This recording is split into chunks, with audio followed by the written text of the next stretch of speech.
Évangile de Jésus-Christ, selon saint Matthieu. En ce temps-là, Jésus disait à ses disciples cette parabole. Le royaume des cieux sera comparable à 10 jeunes filles invitées à des noces, qui prirent leurs lampes pour sortir à la rencontre de l'époux. 5 d'entre elles étaient insouciantes et 5 étaient prévoyantes. Les insouciantes avaient pris leurs lampes sans emporter d'huile, tandis que les prévoyantes avaient pris avec leurs lampes des flacons d'huile. Comme l'époux tardait, elles s'assoupirent toutes et s'endormirent. Au milieu de la nuit, il y eut un cri. « Voici l'époux, sortez à sa rencontre !» Alors, toutes ces jeunes filles se réveillèrent et se mirent à préparer leurs lampes. Les insouciantes demandèrent aux prévoyantes « Donnez-nous de votre huile, car nos lampes s'éteignent. » Les prévoyantes leur répondirent « Jamais cela ne suffira pour nous et pour vous. Allez plutôt chez les marchands, vous en achetez. » Pendant qu'elles allaient en acheter, l'époux arriva. Celles qui étaient prêtes entrèrent avec lui dans la salle des noces, et la porte fut fermée. Plus tard, les autres jeunes filles arrivèrent à leur tour et dirent « Seigneur, Seigneur, ouvre-nous !» Il leur répondit « Amen, je vous le dis, je ne vous connais pas. Veillez donc, car vous ne savez ni le jour ni l'heure. » Le royaume des cieux est semblable à 10 jeunes filles invitées à des noces. Cette comparaison très positive avec des noces prouve bien que Jésus n'a pas imaginé cette parabole pour nous inquiéter. Il nous invite à nous transporter déjà au terme du voyage, quand le royaume sera accompli, et il nous dit « ce sera comme un soir de noces ». D'entrée de jeu, on peut donc déjà déduire que même la dernière parole « veillez donc, car vous ne savez ni le jour ni l'heure » ne doit pas nous faire peur. Ce n'est jamais le but de Jésus. À nous de déchiffrer ce qu'elle veut dire. Ensuite, c'est une parabole, c'est-à-dire que c'est la leçon finale qui compte. Enfin, ne nous scandalisons pas de ces prévoyantes qui refusent de partager. Ce n'est pas une parabole sur le partage. Toutes ces précautions prises, il reste à découvrir ce que peut vouloir dire cette fameuse dernière phrase. Veillez donc. Pour commencer, je reprends les éléments de la parabole. Des noces, une invitation, 10 jeunes filles.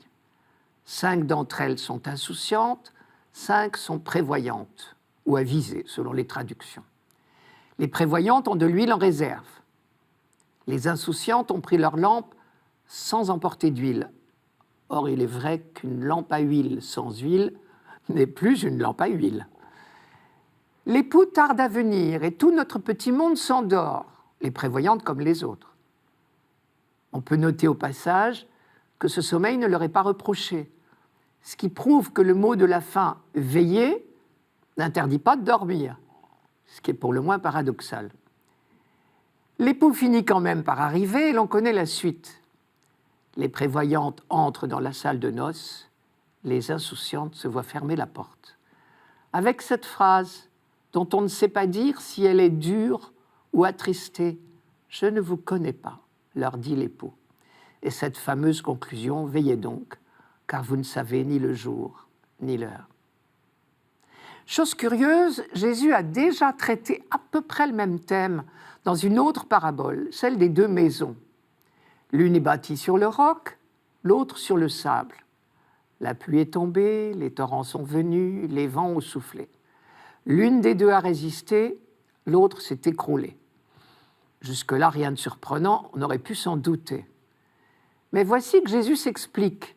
Celui qui a bâti sur le roc, c'est, je cite, « tout homme qui entend les paroles que je viens de dire et qui les met en pratique ». Or, cette parabole était la conclusion du discours sur la montagne, dans lequel Jésus avait proclamé « Vous avez appris qu'il a été dit, tu aimeras ton prochain, tu haïras ton ennemi, et moi je vous dis, aimez vos ennemis, priez pour ceux qui vous persécutent, afin d'être vraiment les fils de votre Père qui est aux cieux. Car il va lever son soleil sur les méchants et sur les bons, et tomber la pluie sur les justes et sur les injustes. Vous donc, vous serez parfaits comme votre Père céleste est parfait. C'est au chapitre 5 de Matthieu. Les 2 fois, Jésus emploie la même formule. Je ne vous connais pas. Ce n'est pas un verdict sans appel, je pense. C'est un constat triste. Je ne vous connais pas encore. Vous n'êtes pas encore prêts pour le royaume.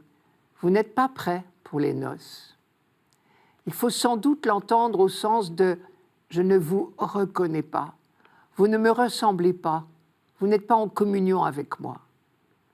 Et ici, dans la parabole des 10 jeunes filles, on peut comprendre « je ne vous connais pas.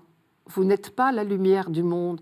Vous êtes appelés à l'être, mais il n'y a pas d'huile dans vos lampes. » Veiller, c'est donc vivre au jour le jour cette ressemblance avec le Père pour laquelle nous sommes faits.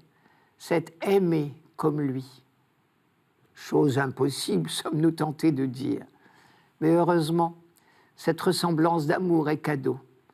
Comme nous l'ont dit les autres lectures de ce dimanche, il nous suffit de la désirer, de le chercher, comme dit le psaume. Dieu, tu es mon Dieu, je te cherche dès l'aube. D'aller à la rencontre de cette sagesse dont nous parlait la première lecture. Cette sagesse qui se traduit par la bonté, le droit, la justice. Veiller, en fin de compte, c'est être toujours prêt à le recevoir. Cette rencontre de l'époux, elle se fait non pas au bout du temps, à la fin de l'histoire terrestre de chacun, mais à chaque jour du temps. C'est à chaque jour du temps qu'il nous modèle à son image.